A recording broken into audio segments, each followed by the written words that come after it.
বৈশাখী মেলা এই ধরনের মেলা এখন আর সব জায়গায় তেমন হয় না।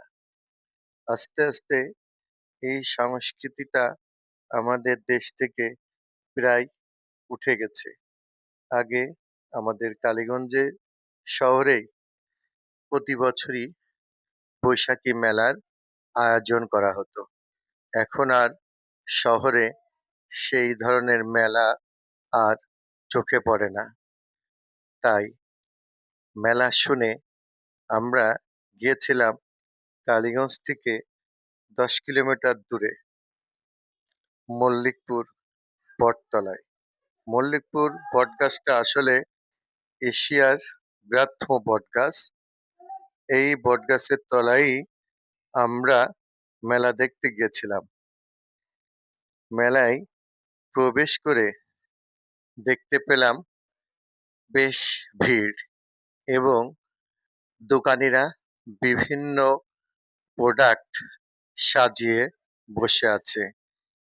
যেহেতু গ্রাম্য মেলা, গ্রামের লোকের সরগরমি বেশি ছিল। আমরা বেশ কিছু স্টল ঘুরে ঘুরে দেখতে থাকলাম। এখানে চুড়ি মালা ফিতে থেকে শুরু করে এমন কিছু নেই যে এই মেলায় নেই। তবে পুরনোত্ব অনেক জিনিস আমরা এই মেলায় দেখতে পেয়েছি। যেমন কাঠের তৈরি আসবাবপত্র, কাঁসের মাটির তৈরি জিনিসপত্র, মৃৎশিল্প।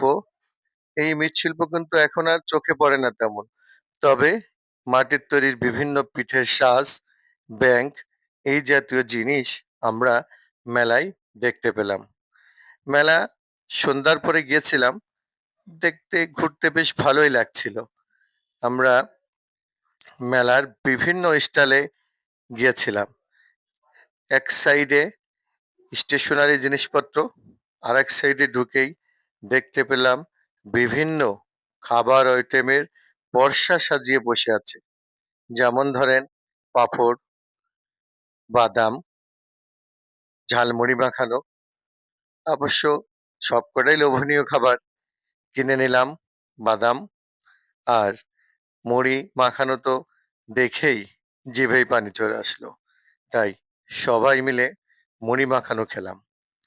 তারপর মেলাটা বেশ ঘুরে দেখে নিলাম।